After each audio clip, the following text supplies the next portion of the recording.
Hola, ¿qué tal? Estamos en un nuevo episodio de La Pura Miel y el día de hoy estamos con Alex Valderrama, conocido como Catarsis MX, y estamos emocionados de tenerlo aquí. Realmente es todo un artista y ya quiero que nos cuente sus más oscuros secretos. Y tengo entendido, Alex, que estás en la industria de la música desde el 2007. Así es. Un chorro. ¿Cuántos años tenías cuando empezaste? Pues, tenía 14 años más o 14. menos. La verdad ni recuerdo. Ok. Son muchísimos años, pero sí ya tengo más o menos como 16 años en la industria. Wow. Empecé pues un chavito, ya sabes. Chavitos. Y este proyecto de Catarsis lleva un año, 2022, ¿verdad? Sí. Ok. Y cuéntanos un poco sobre tus inicios. De cómo es que a los 14 años pensaste, voy a hacer música. Bueno, pues primero que nada, muchas gracias por la invitación. Yo luego, me putas, o sea, No, está bien. Gracias por la invitación a La Pura Miel. Es un placer estar aquí.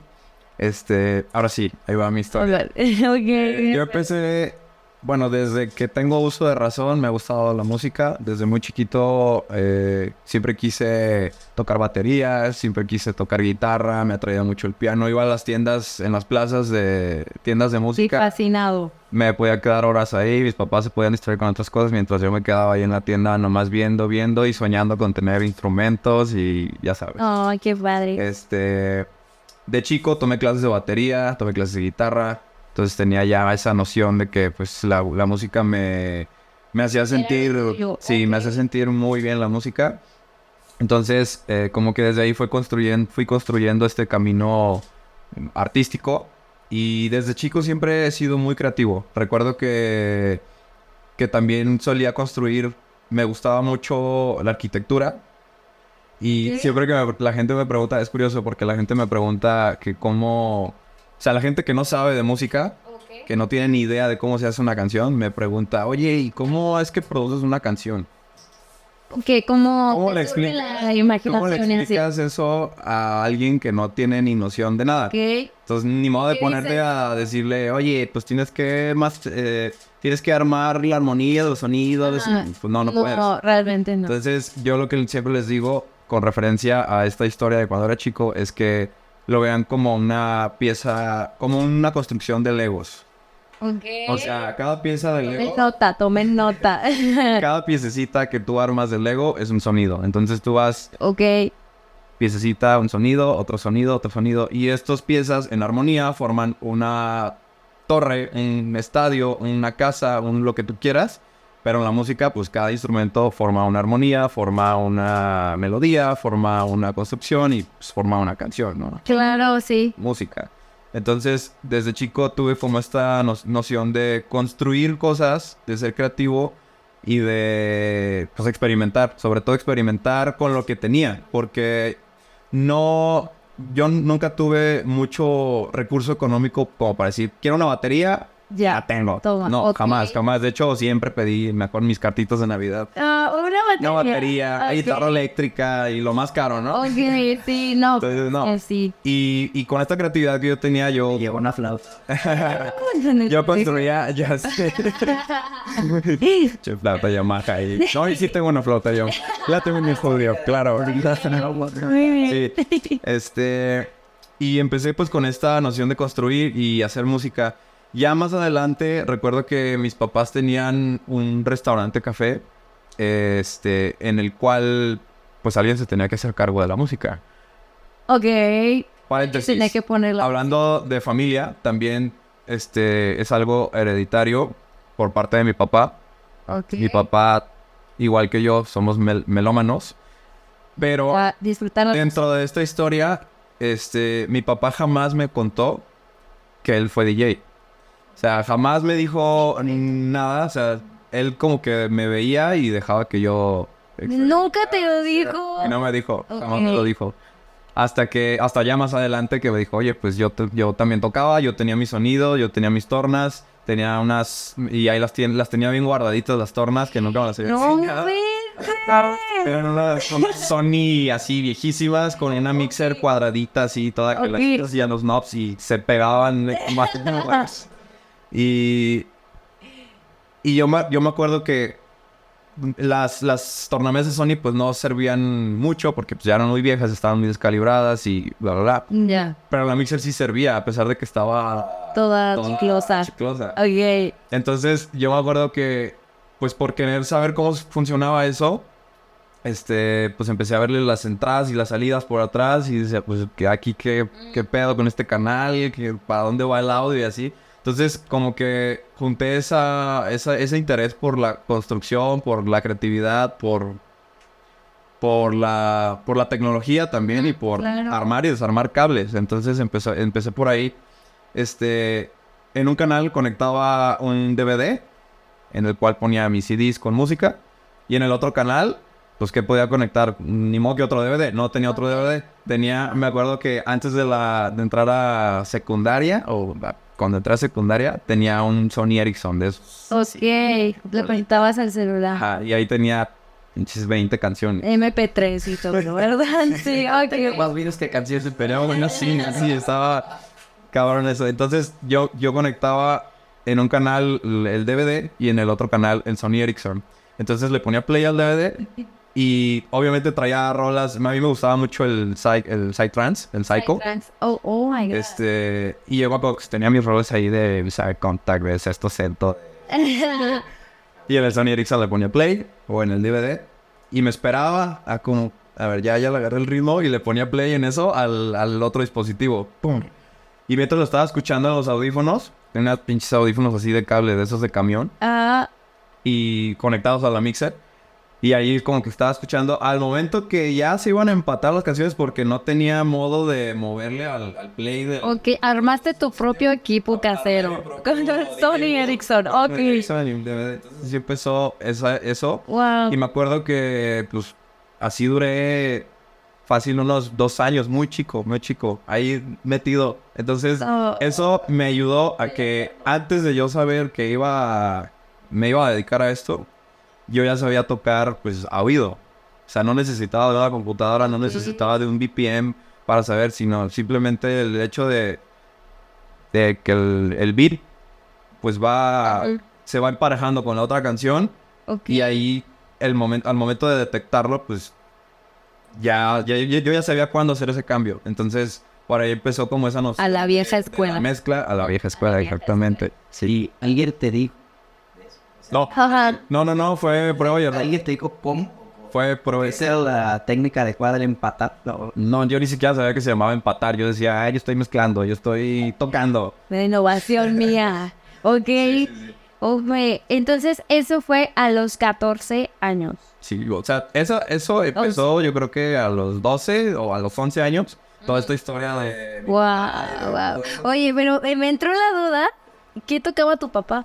Disco, sí. Mi papá, considero que es mi mayor herencia. Ok. Tiene un baúl en su casa con puros acetatos de toda la música.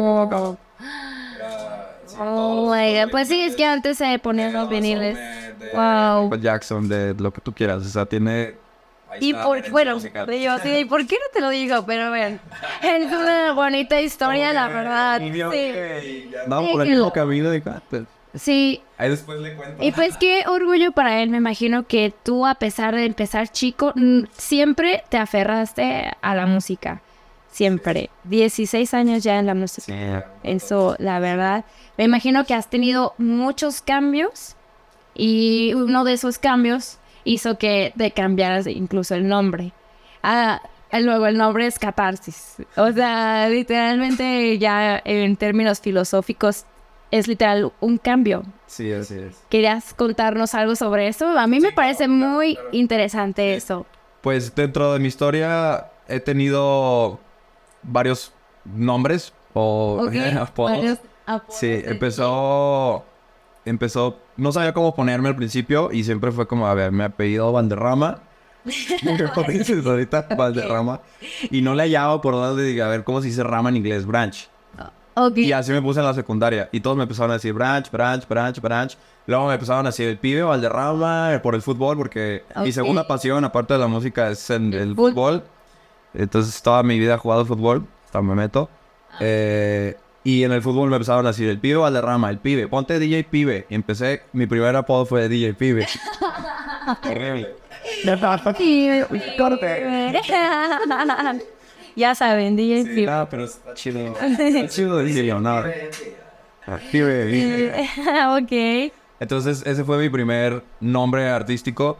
Después ya ya quise hacer como un proyecto más formal porque ya empezaba, o sea, ya conocí el Virtual DJ, ya conocí los nuevos softwares que empezaron a salir. En ese entonces yo tenía una computadora HP viejísima que ahí descargué mi primer software que era el Virtual DJ en ese entonces, que todavía se utiliza. Okay. Y yo ahí ya empezaba a lo digital, a entrarme al mundo digital en la música. Entonces yo ahí ya empezaba a grabar mis sets, incluso hacía mis propios mashups, mis propios bootlegs ahí en Virtual. Agarraba una capela y la juntaba con la otra rola y ahí mismo se puede grabar. Entonces ahí empezaba a hacer como mis primeros edits, se podría decir. Okay. Y ya después un amigo me dice, oye, hay softwares pues para hacer música. Y empecé bajando el FL Studio, el Fruity Loops. Y ahí empecé a hacer música. Entonces, pues en mis pininos, en mis primeras canciones, que por cierto las tengo en un disco duro así en casi en una vitrina. Ok. Unas canciones de palitos así como de... Ok.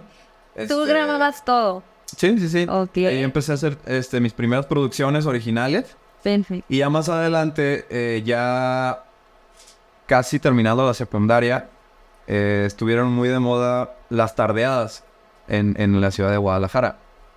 En estas tardeadas, pues era... no quiero decir nombres, pero un amigo estaba de RP. Yo me acuerdo que yo iba con mis amigos a cotorrear y que el refresquito. Tenía... ¿Cuántos años tienes en la secundaria? Sí, 13, 14. 13, 14. Ahí empezó todo. Ahí empezó todo. Las tardeadas iniciaron todo. No me acuerdo. Salía Ok. de azúcar. Muy bien, pilas. Desde ahí. Y esta historia empieza en esas tardeadas porque, pues, yo iba a este lugar y veía al DJ y decía, no manches, yo quiero estar ahí tocando, güey. O sea, este güey está moviendo masas, este güey está haciendo que todos bailen.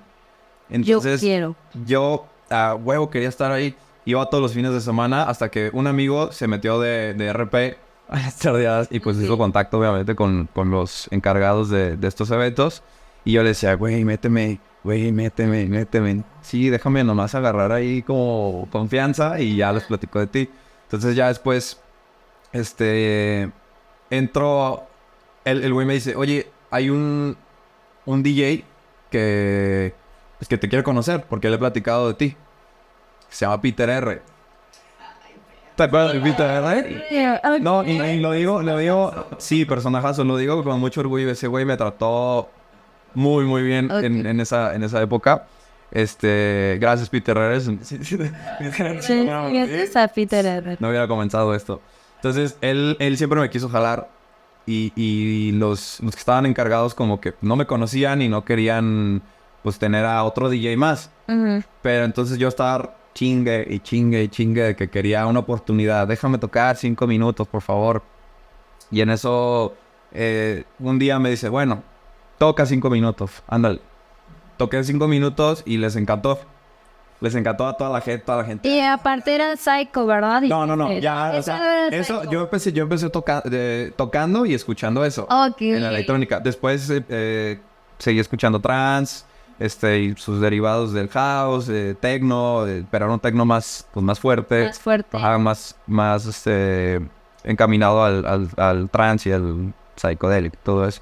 Entonces, ya para ese entonces, yo con mis nuevas canciones, en esa época, me acuerdo, no recuerdo los años, yo creo que era 2008, 2009, más o menos 2009, 2010, no sé. Estaba entrando una ola de música en Guadalajara que se llama Dirty Dutch, que es house. Dirty Dutch, o sea, cochino. Cochino. Dutch, o sea, eran sonidos como muy chillantes. Muy bien. Estaba a la hora de DJ Chucky, de DJ Álvaro, varios, hasta incluso David Guetta llegó a tener las canciones con esos sonidos. Entonces estaba muy de moda en los clubes eso. Yo nunca había ido a un club, para empezar. Tenía 14 años. Claro. ¿Sí? Entonces yo lo que escuchaba en la radio, pues lo replicaba. Y por otro lado, en la industria gay, LGBT, entró otro tipo de música que también era house, que venía de artistas brasileños y artistas israelitas. Entonces, como que esa combinación entró muy cabrón en esos momentos en Guadalajara, en esos años. No me harás mentir. Es un buen conocedor de la electrónica, o sea, sabe que en los clubes empezó a sonar esa música. Entonces despertó como esta atención de los DJs de empezar a replicar esa música. De yo quiero hacer esa música, ¿cómo se hace esa música? Entonces, como que todos los DJs en Guadalajara y en México, no nada más fue en Guadalajara, también Ciudad de México, en todo el país, empezaron a salir muchos DJs que en ese momento yo admiraba mucho. Y los admiro todavía. Y ahorita son muy amigos míos. Me da mucha risa esa historia porque al final pues, todos terminamos como en el mismo lugar. Pero entonces todos empezamos a querer hacer esa música. Y de ahí derivó un que no es género, pero sí es un estilo. O fue tal vez un estilo de vida que derivó de esas combinaciones. Que coloquialmente le llaman circuit. Y aquí es muy importante este paréntesis que voy a hacer para explicarles de dónde viene esta palabra circuit. O sea, el circuit no es un género. Viene de la palabra o la frase circuito gay. Que en ese momento estaba entrando esta música en el país y formó ese circuito gay. O sea, esta industria en los clubes gays porque eran unas fiestotas. Eran unas fiestototas, afters, cosas que no vivías en un club comercial, un club heterosexual, porque los clubes heterosexuales, pues, había pop. Era pop y la electrónica que había, pues, era electrónica, no sé, David Guetta, Tiesto o algo así, no tan underground. Sí estaba, yo creo que había un nicho del techno, que ahora la gente... Pero no está tan underground. Ajá. En ese entonces era muy underground porque nadie la conocía. Era un nicho muy pequeño. Claro. Pero esto que te estoy diciendo como más de masas, pues se expandió por todo el país. Entonces salieron productores haciendo este circuit que en realidad pues era house, progressive house con tribal house mal hecho. Y de ahí... Ajá, exacto. Y de ahí empezó el ritmito clásico de... Porque no empezaron a querer hacer ese bajo que traían esas rolas que traían los extranjeros, incluso pues, las de David Guetta o Dirty Dutch con Estamos hablando de la época 2012, 2013, que empezó el circuit. Sí, eso. Que me dices, es que no es un estilo de vida, no es un estilo de música, es más bien... No es un género musical. No es un género musical. Fue un estilo de música. Es un estilo de música. Un movimiento que duró años. Sí, ya se empezó como a comercializar esa parte como en los clubs de circuit. Exacto. Ok, ¿y tú fuiste parte de esos clubs? Sí, tocando Tribal House. Tribal House. De ahí el género o el estilo de música se destruyó porque empezaron a salir más productores, pseudoproductores que también intentaban imitarlo, pero ahora más mal hecho. Todavía más. Y ellos crearon... No es mal hecho, porque tampoco... O sea, si sucedió y pegó, es porque está bien. Entonces, no retiro esa palabra. No es mal hecho. Pero, digamos que... Estos productores... Estos productores, y me incluyo yo, no teníamos el conocimiento de cómo hacer una canción de calidad. No teníamos el conocimiento de cómo hacer una buena mezcla, de los sintetizadores, tú agarrabas lo que tenías y lo que escuchabas y tan, y eso salió. O sea, fue el resultado de esas combinaciones, entonces... Sí, porque dile a un bellaquito, ¿sabes que tu canción está mal hecha? ¿Cómo? No, claro. ¿Cómo que está mal hecha? El audio, si suena bien, es porque está bien. Y tampoco no hay como bien ni el mal. O sea, es como el arte de cada quien. Entonces, después, como que rompieron ese estereotipo de música o ese estilo. y se convirtió en otra cosa. O sea, ya se fueron a lo que ahora llaman guaracha y lo que llaman circuito satánico, circuito no sé qué. Y empezaron a salir miles de DJs, miles de productores y muchos subgéneros y pues ya, todo se... Pero no te fuiste por ahí. Dime, ¿tú a qué te empezaste a ir? Gracias a las oportunidades que empecé a tener, después de estas tardeadas, Ok. hay una historia muy curiosa porque yo admiraba mucho y admiro todavía que ahora son mis amigos. Los artistas en ese entonces estaba Joe Parra, estaba Showanky, estaba Alfred Beck, Tony Dark, todos esos, y yo los veía. Mira, este es de Guadalajara. Mira, escucharnos, cabrón. Okay. Y un día en las tardeadas donde yo tocaba, tocó Tony Dark. Okay. Y su ex-manager, de hace muchos años lo fue a acompañar y me vio primero tocar a mí porque yo le abrí. Entonces me dice, güey, ¿Quién eres? jálate a la agencia, güey. Va. Entonces, pues dije, yo no sé, era un mocoso, yo ni sabía ni de contratos ni nada. O sea, yo dije, va, güey, Simón, si eres el manager de Tony, pues va, güey. Y solo quiero tocar. Ajá, yo solo quiero que me metas a tocar a todo el país. Y así sucedió. Me empezó a mover y mi nombre y mis producciones empezaron pues a crecer. Y se me empezaron a abrir las puertas en muchos clubes primero de Guadalajara y después brinqué a Colima, a San Luis Potosí, a Chihuahua, y empecé por toda la República. Para ese entonces tenía 15, 16 años y yo tocando en lugares recónditos del infierno. Oh my God. Yo me imagino que tienes muchas historias que contar de esas veces. Sí, infinidades de historias. Ok. Y así empezó como a fluir mi proyecto y mi nombre sin que yo me diera cuenta. O sea, yo no sabía qué estaba pasando. Yo no era consciente ni maduro de lo que estaba pasando. Y siempre... O sea, en ese momento yo me di cuenta que...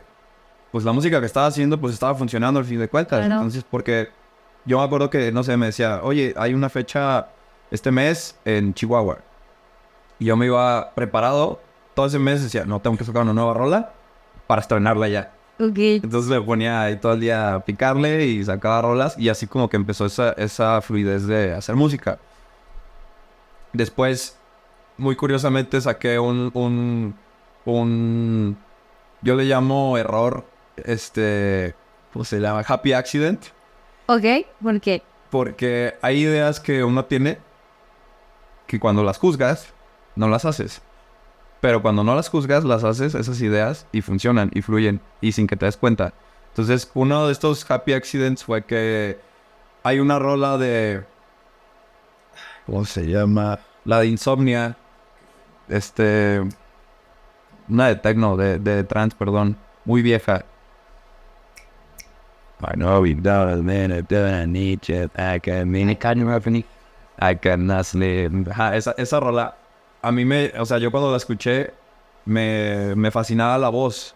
Okay. Y decía, yo quiero hacer una rola así con esa voz. Entonces, en ese entonces, me cerraron una fecha para el 15 de septiembre. Y yo traía ese trip en la cabeza. De que voy a hacer una rola con esa voz, pero para el 15 de septiembre. Ahorita lo pienso y digo, qué mamada, güey, ¿en qué estabas pensando? Pero pues qué bueno que lo pensé porque funcionó. Entonces decidí hacer una producción, que se llamó Mexican People. Ok. Y ahorita Spotify tiene 1 millón de plays, no sé cuántos tiene. Ok. Pero esa rola, pues me despuntó. O sea, me abrió más puertas porque, pues, pegó. Funcionó, fue un error. Funcionó. Pero pegó. Y fue mi accidente feliz.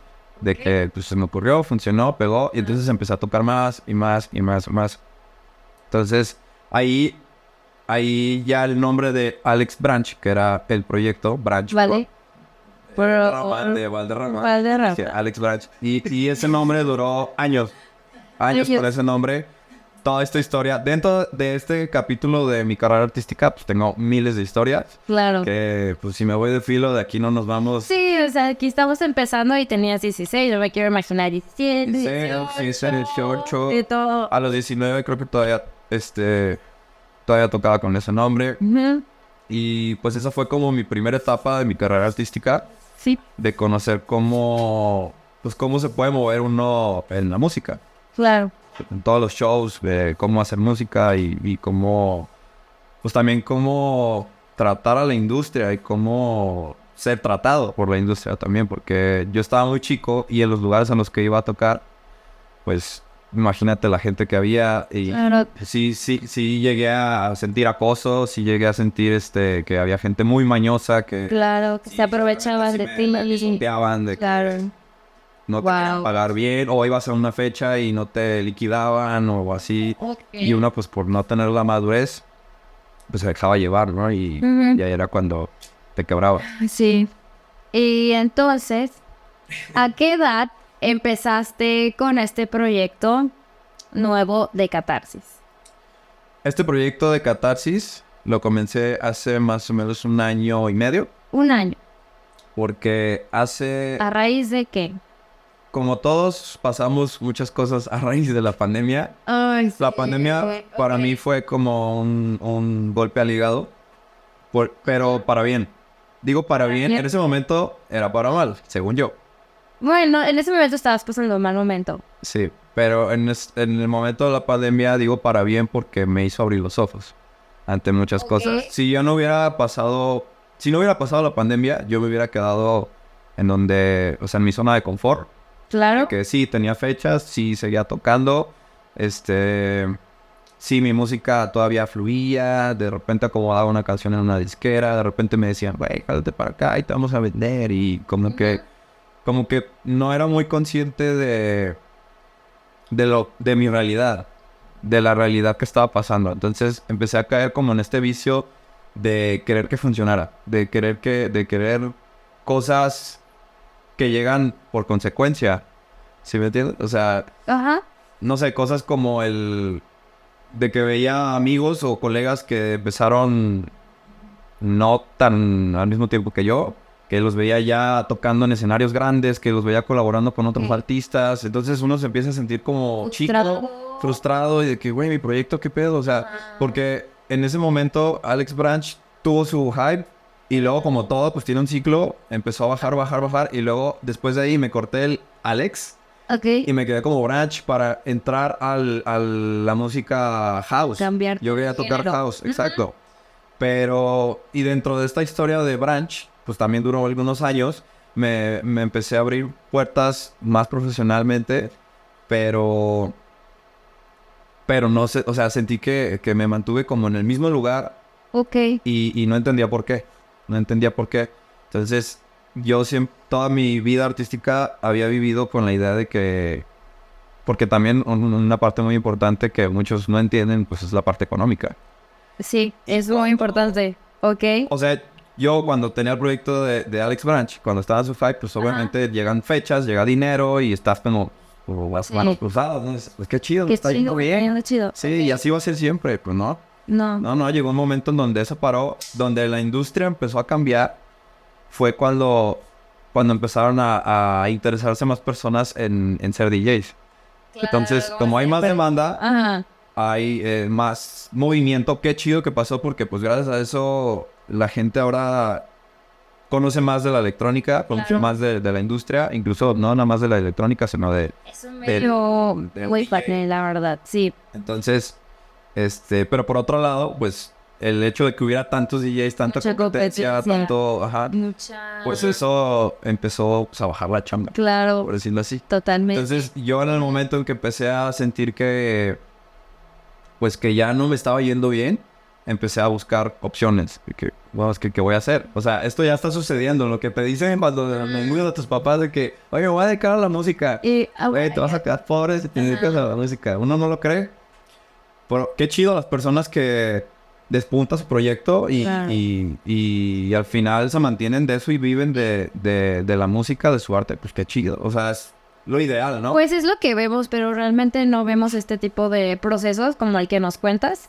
Porque pues todos como artistas no van a contar esto, ¿sabes? ¿No? De que, ¿sabes qué? Entré en crisis porque me estaba quedando sin dinero y yo a fuerzas quería que funcionara. Entonces, tuviste que cambiar el nombre, ¿por qué?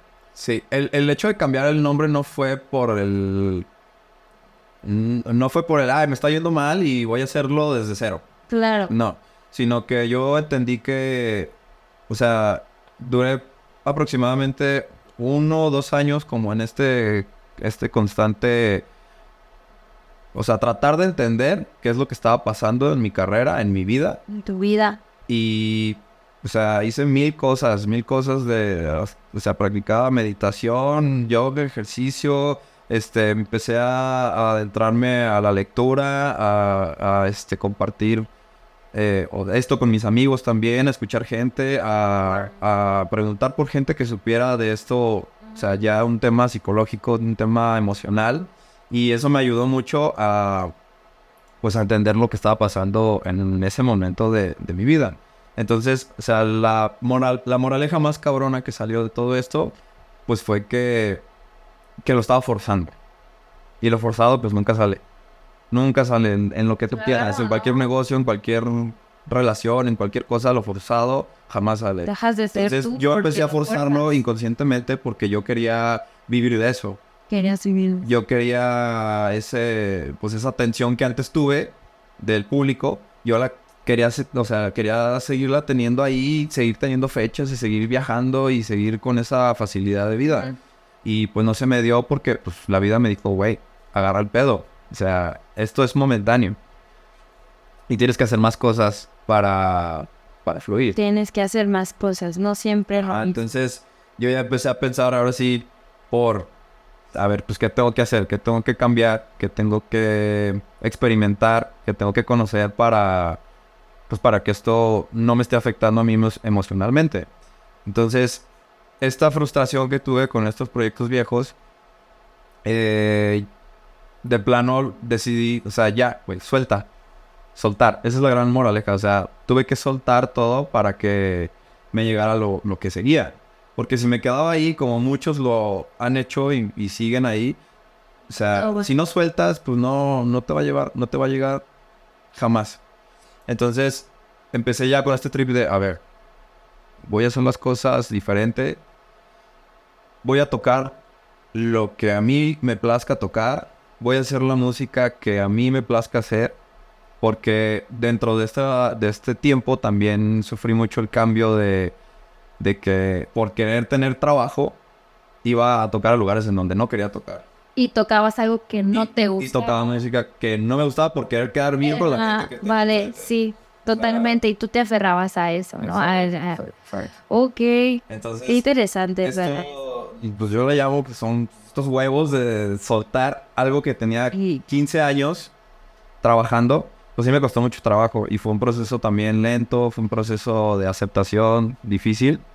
Acá llorando. Literalmente fue todo una catarsis. Fue todo una catarsis. Esa fue mi gran catarsis. El recibir tantos putazos y no había resultados. Y decir, bueno, pues qué bueno que recibí tantos putazos. Putazos en ti mismo. Porque ahora ya entiendo por qué recibí esos putazos. Ok, ajá. Entonces empecé con este nuevo proyecto. Y no sabía, o sea, yo ya tenía la certeza de que iba a cambiar de proyecto, que iba a cambiar de nombre, porque quería hacer lo que yo quisiera hacer. En el tiempo que yo quisiera y en mi tiempo y chingue su madre lo que pase. O sea, que pase lo que tenga que pasar. Pega y si Yo quiero ser feliz. No voy a estar forzando mi proyecto a que si no tengo dinero, a que si no me va bien en esta fecha, a que si no me meten a tocar acá. No, yo ya empecé a pensar diferente, porque cuando pues, uno hace las cosas con amor, con pasión, con esa felicidad, ese brillo, lo transmites. Y por ende te llega de regreso. Entonces, eso a mí me pasó al principio de mi carrera. Okay. Lo fui perdiendo. Totalmente, sí. Ajá, sí, lo fui perdiendo y nunca entendí por qué lo fui perdiendo. Y fue por eso, o sea, por esa, pues no sé si fue avaricia o esa frustración de querer pues tenerlo otra vez. Lo dejaste fluir y terminaste en un lugar que no sabías dónde. Ajá. Wow. Sí, entonces viví esa catarsis y en el momento que decidí cambiar de nombre, pues estaba tripeado. ¿Dónde me voy a poner? ¿Cómo voy a ponerle a mi nuevo proyecto? Y empecé a 1000 nombres y ninguno me convencía. Y un día en un viaje con unos amigos, un amigo dijo la palabra no me acuerdo de qué estábamos hablando y empezó pues, el hablar y sabe qué, no, y es que pasé por esta catarsis y me resonó. Estaba con mi novia en ese viaje y también como que ella se quedó así como de que... Y luego ella me dice, oye, ¿y si te pones catarsis? Y yo estaba, ¿no te cae catarsis?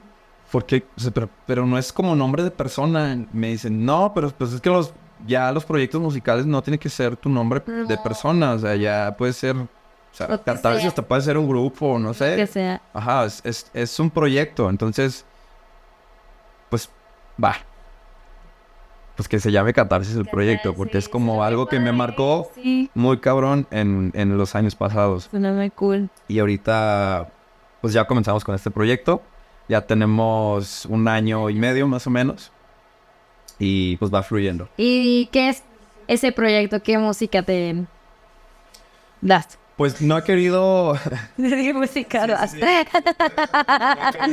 Perdón, pero sí, ¿qué tipo de música es el proyecto de Catarsis?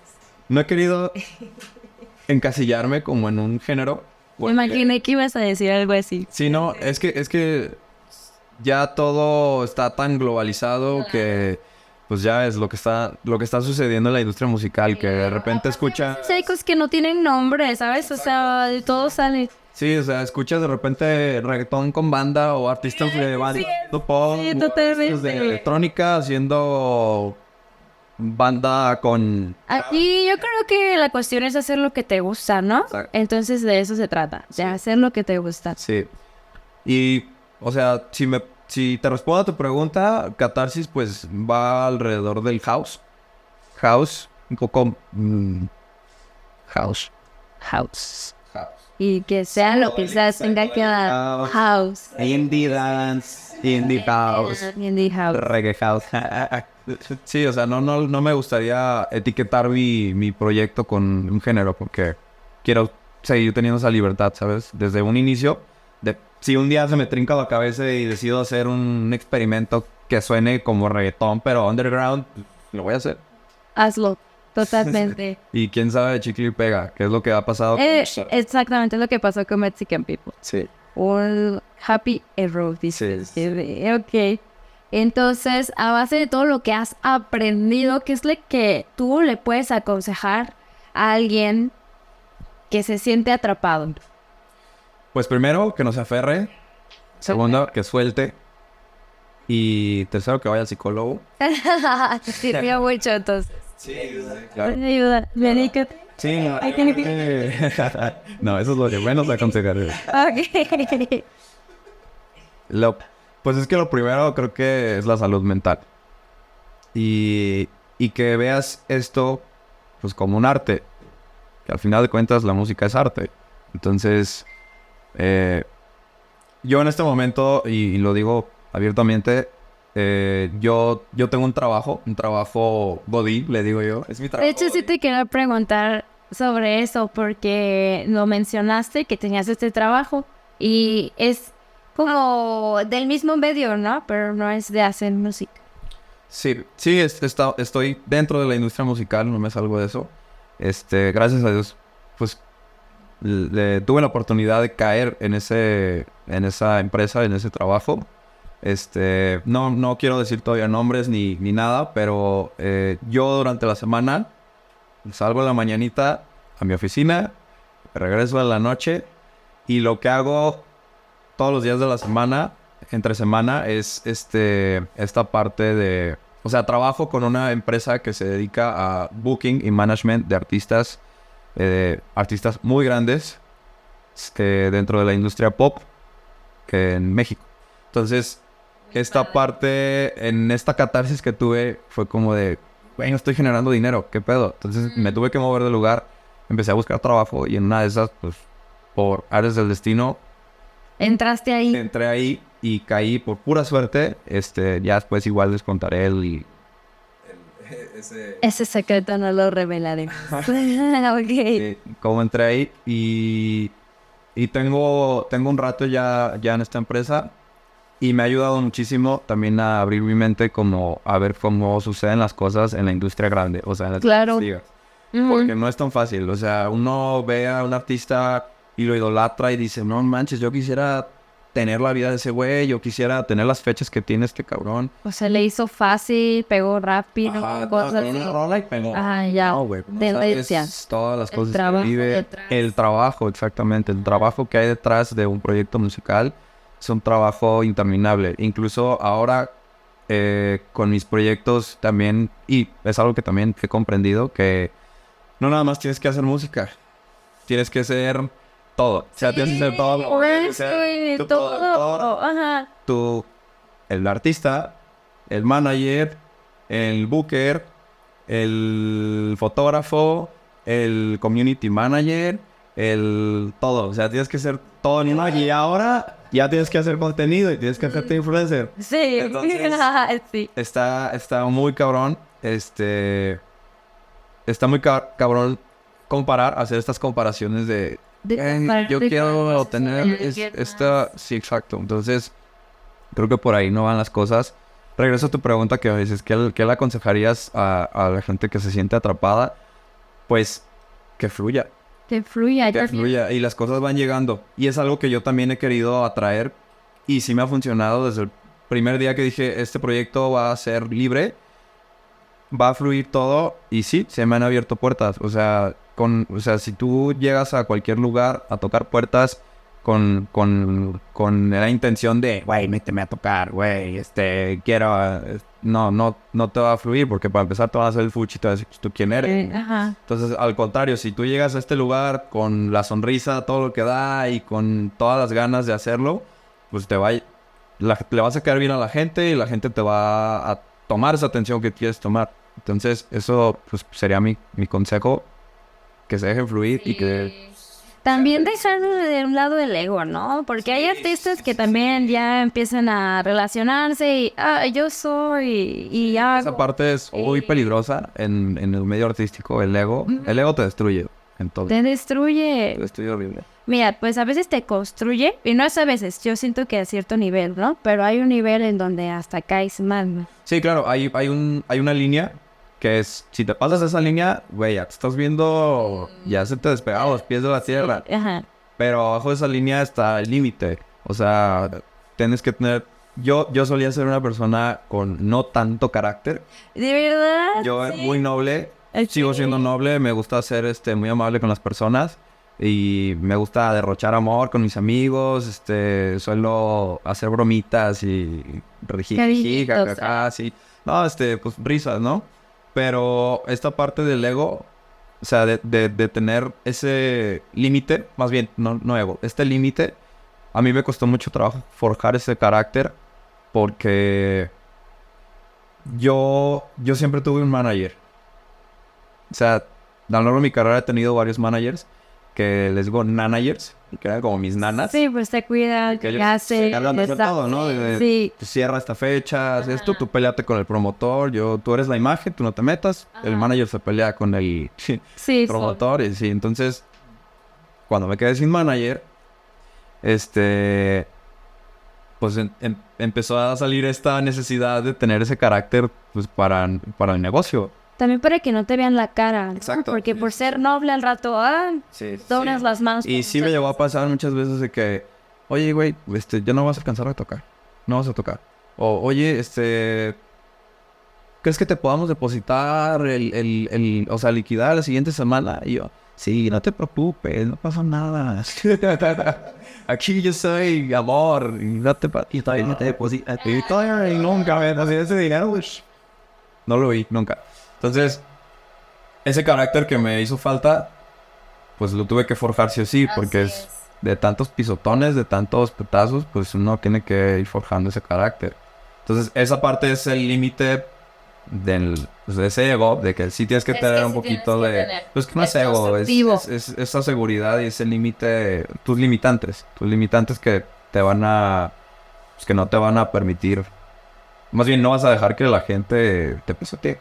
Perfecto. Y hago un paréntesis para Dive. ¿Quieres preguntarle algo sobre producción o algo así? ¿Qué rollo, mi Alex? Yo quiero hacerte unas preguntas muy directas en cuanto a producción. La neta, no, es que, o sea, me llamó mucho la atención que ahorita que estabas platicando, que dices que desde chico, por decir, empataste las rolas y ni siquiera sabías, como, o sea, qué estabas haciendo exactamente, o sea, así nadie te explicó se mezcla de esta manera, o sea, tú fuiste a una escuela, algo así. No, jamás. Yo siempre fui como autodidacta, incluso hasta en la producción. Siempre fui de picarle y de buscar tutoriales o de pues, herramientas, a pesar de que fue hace muchos años y no había tantas herramientas como las hay hoy. Sí había pocas, pero lo que había pues era de valor. Entonces yo me esmeraba en buscar esta información para cualquier cosa que me interesara. Yo me daba la tarea a buscar, ya sea en internet, en libros, en lo que sea, pues para saber cómo se hacían las cosas. Y pues poco a poco fui como aprendiendo esa parte. Lo de tocar, lo de DJ, lo fui aprendiendo sobre la marcha. Dentro de esta historia, pues obviamente empecé con computadora y después me pasé a los CDs. Ya los repros, la cabina grande, pero en ese entonces tocábamos con carpetas, con CD. Y pues me tuve que acoplar a lo que había. Y pues, así fui como evolucionando ese conocimiento. En cuanto a la producción musical, como les conté, empecé a bajar el software y yo le empecé a picar a lo güey. O sea, dije, a ver, ¿para qué sirve esto? Y empezaba a ver para qué servía. Yo veía que tenía una mixer, yo veía que tenía así la parte de arrangement para editar y veía que tenía de repente los plugins, los VSTs y ecualizadores, así. Entonces pues yo le empecé a picar y así fue como empecé yo como a familiarizarme con el software y ya después sí me empecé como a especializar en cada cosa de ese software. Cada parte de la producción. ¿Y no tuviste ni un mentor, nadie así que...? No, mentor, no te puedo decir mentor, pero sí me empecé a relacionar con gente que también estaba interesada en hacer eso y con gente que ya sabía hacer eso. Con amigos o fui conociendo gente que pues me fueron aportando conocimientos. Más adelante, o sea, años más adelante, pero estoy hablando ya de muchos años más adelante, tuve la oportunidad de tener una beca en la ULM, que es una escuela de producción musical. Ya no existe esa escuela, está aquí en Guadalajara. Pero estuve ahí como 3 cuatrimestres y estaba estudiando la carrera de producción y grabación musical, que la estudié junto con mi amigo Brostenburg. Ahí reforzamos un poquito conocimientos más teóricos y más enfocados a la grabación musical, o sea, lo que es la mixer. La mixer y temas de ingeniería en audio como la mezcla, pero muy por encima.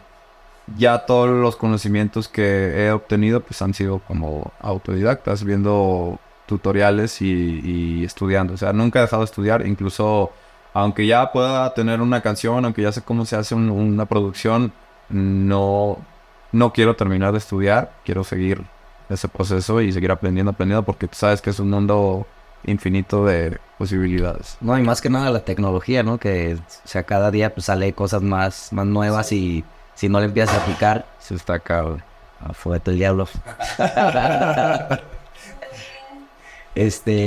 Otra, o sea, la síntesis, como te igual, fue... Sí, la síntesis, igual, o sea, yo al momento yo todo lo he hecho digital, o sea, todo lo he hecho digital. De hecho, ahorita estoy en ese proceso como de querer ya, pues, obtener todo análogo. Obviamente necesitas el recurso económico pues para tener todos esos juguetitos análogos, pero hay maneras de aprenderlo. Yo aprendí a cómo usar un sintetizador en lo digital, igual, picándole al sintetizador y viendo para qué era cada botoncito. Ya después viendo tutoriales, buscando información, ya te enseñaban que era pues, que era un oscilador, que era el LFO, que era esta parte del attack, del release, del decay, todo esto, y todos los efectos que trae el sinte y todo esto como más técnico, pero igual, o sea, autodidacta. unos sintetizadores. Por eso está chido, está chingón. Sí. Y, por decir, tu primer rola que ya sacaste en una disquera, ¿cuántos años tenías? La primera rola que saqué, más bien la primera rola que firmé en una disquera, no fue la de la Mexican People. Ya había habido varias. Había habido varias anteriores a esta. Ay, que no me acuerdo cuál fue. Qué buena pregunta me estás haciendo. Pero pues sí tenía 15, 16 años. Sí, o sea, y a esa edad y sí te dejé, o sea, no había pedos por entrar al antro acá o... No, porque siempre entré, digamos, por la puerta de atrás. Siempre entré como de, oye, llegó el DJ, salían por ti y pues Ni pasa montañas. ni te revisaba las bolsas ni nada. Entonces, pues menos te pedía la IFE. En ese entonces era la IFE, ahora la INE. Entonces, pues era como, y aparte yo siempre me he visto más grande de lo que es mi edad. O sea, físicamente me he visto un poco más grande. Entonces, bueno, pero a los 16, 17... Me veía de 16 y medio. Me veía de 20, no te creas. No, nunca tuve bronca con eso.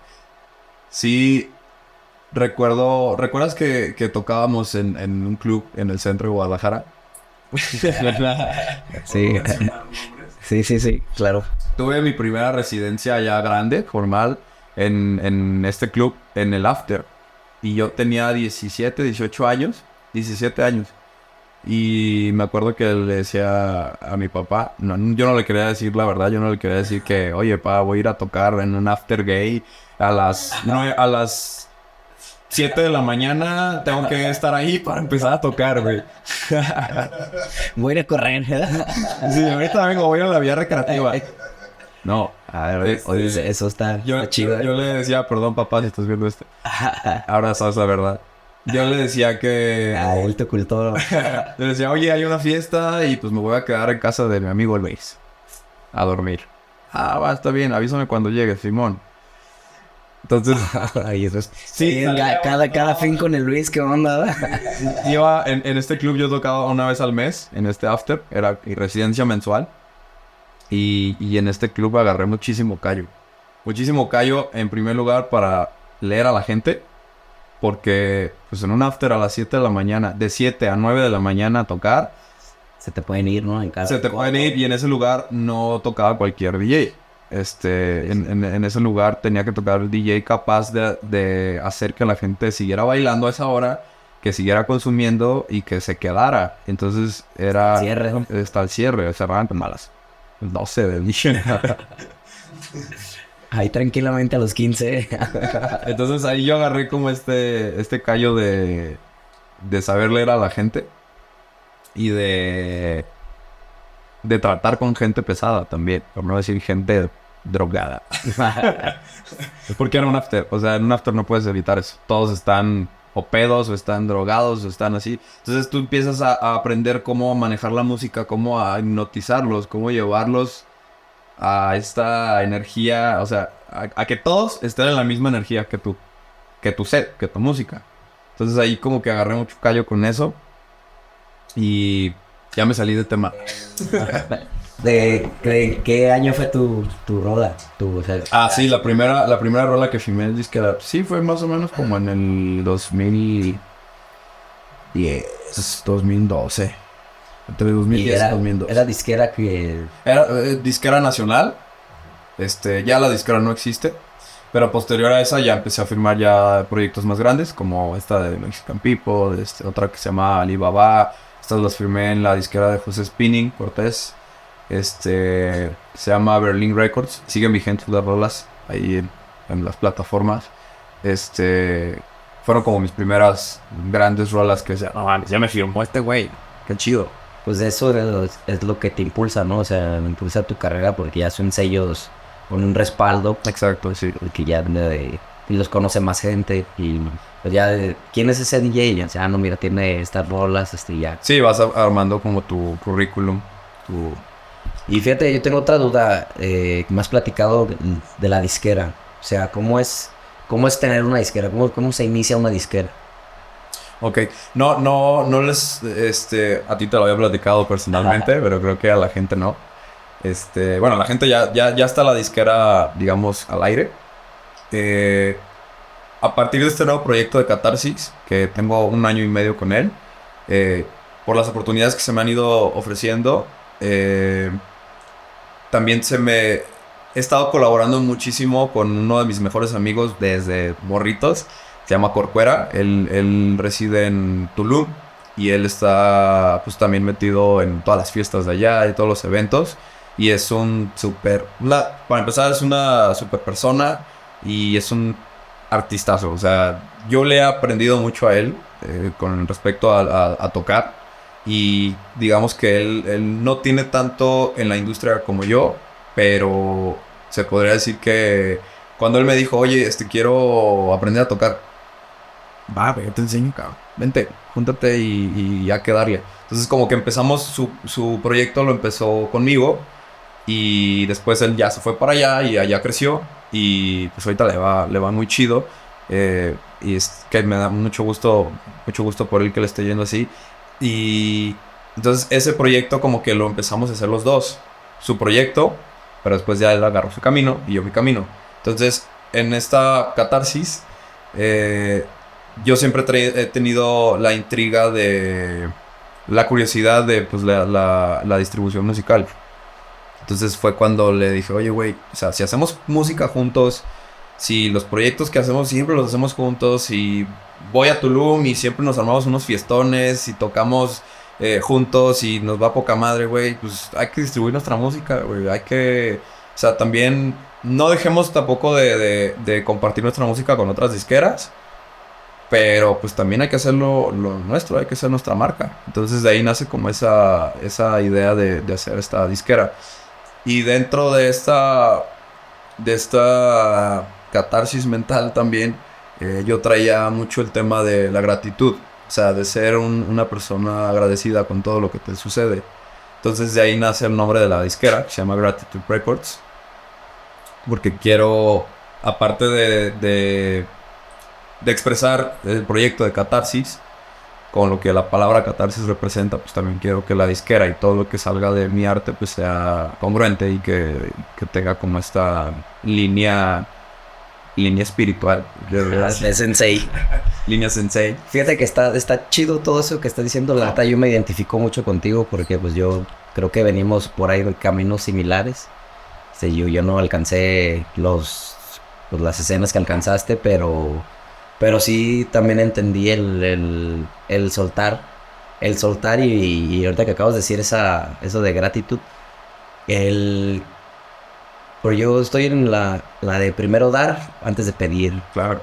Entonces, eso se me hace chido que te diga gratitud, porque aquí es lo que queremos reflejar en este podcast, en este espacio, es dar información a la banda que quiere empezar de como DJ. Esta es una forma de nosotros dar, y yo creo que van a venir cosas chidas, claro, por consecuencia.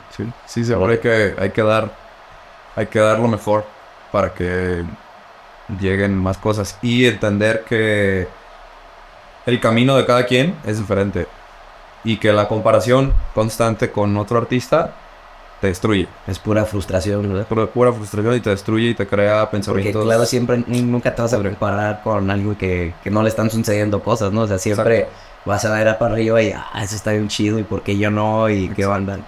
Sí, la neta, en eso te entiendo. Yo creo que, o sea, no quiero decir como consejo, pero sí, tal vez me gustaría expresar esto, que el camino, o sea, este camino de cada quien, para todos es diferente. Y no sabes, o sea, hay artistas que hasta los 40 años despuntan, o hay artistas que a los 16 años ya son millonarios, claro. Sí. Y es diferente, o sea, cada persona tiene como su camino y su vida diferente, y hay que aceptarlo. O sea, el camino que uno tiene, que uno toca, es porque es el camino que uno está eligiendo. Entonces, artísticamente, así funciona. Si no te está yendo bien en algún lugar, pues es porque en ese lugar no es. Entonces, muévete, güey. O sea, si ya intentas, o sea, el chiste es hacer, intentar, seguir y tampoco aferrarse, porque si a veces uno dice, aquí yo quiero hacer, yo quiero a huevo esto, O sea, yo quiero a huevo llegar al punto A. Y estás chingue, y no se da, que fue lo que me pasó a mí. Y el hecho de soltar y decir, güey, no es por ahí, dale por otro lado. O sea, muchos van con la mirada así, de caballo, hacia el mismo punto, y no saben que si quitan las manos, pues ven miles de posibilidades que los pueden llevar a otros caminos. Y esas posibilidades son, pues colabora con otro tipo de gente, haz otro tipo de música, haz lo que te gusta, cambia X o Y cosa. O sea, es como, pues experimentar y dar también. Y dentro de ese camino, agradecer lo que tienes. Esa gratitud sirve. La neta, qué chido que nos compartes esto, que eso es ya como lo acabo de decir, la mera intención de este espacio, que te expreses, que nos digas cómo es tu camino, cómo lo puedes ir enderezando, ¿no? O sea, porque yo creo que hay cierto punto en que ya lo sientes quebrado, que dices, pues no, ya ni pedo, sí, o sea, ya voy a emprender otra cosa, o no sé, ¿no? Y también de otra cierta manera, el aferrarse a que, pues no a una idea, no a algo que no sale, sino que a pues lo que tú quieres, lo que yo quiero. Creo que eso, pues va a ser con consecuencias chidas, ¿no? Sí. No, y también, si uno se aferra al querer vivir de lo que hace, o sea, querer vivir del arte, pues a lo mejor al principio no va a suceder. Y es cuando entra la frustración de, pues quiero que me llegue dinero de aquí, quiero vivir de aquí. O sea, entiende que si lo ves como tu pasión, como tu hobby, como lo que amas hacer, pues no va a haber ningún problema.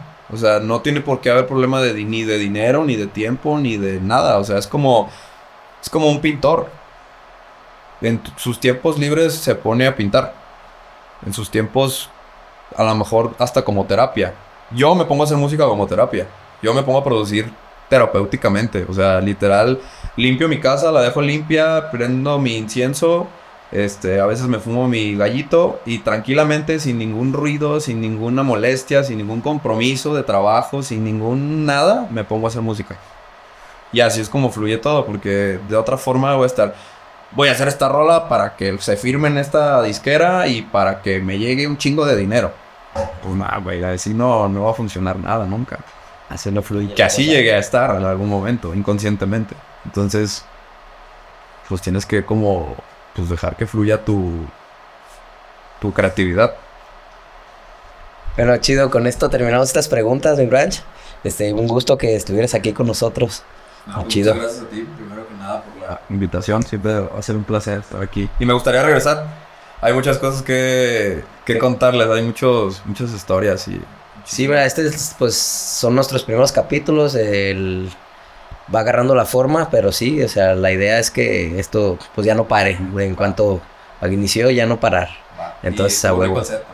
No, chido, la neta. Fíjate, otra cosita que te quería decir, yo te vi tocar hace poquito en una fiesta de un dominguito, una albercada. Y pues sí tocaste pues algo como lo que traes, pero nada que ver, la neta, ahorita sí. Me dice mi novia cuando empecé con el proyecto, me dice, no se te vaya a salir el branch que llevas dentro.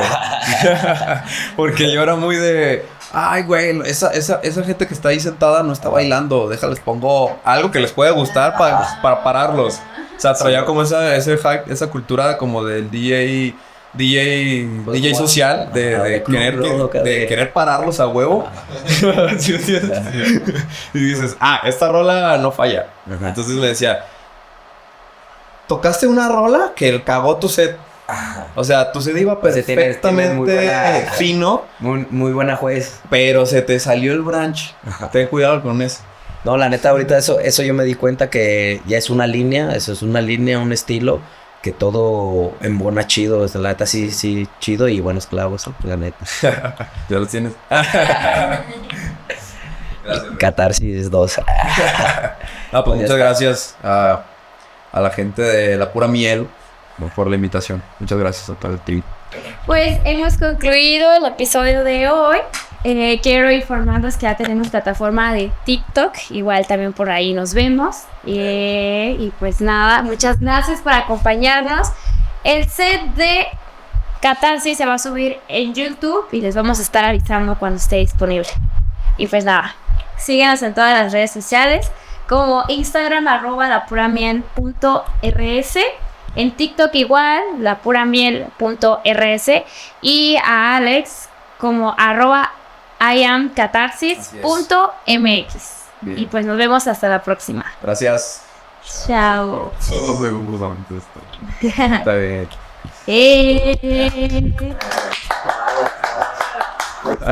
Fácil, diario se nos llevan. Esta madre fue porque se calentó, güey. A ver, que así tu celular se calienta y no grabó China. Ya sé.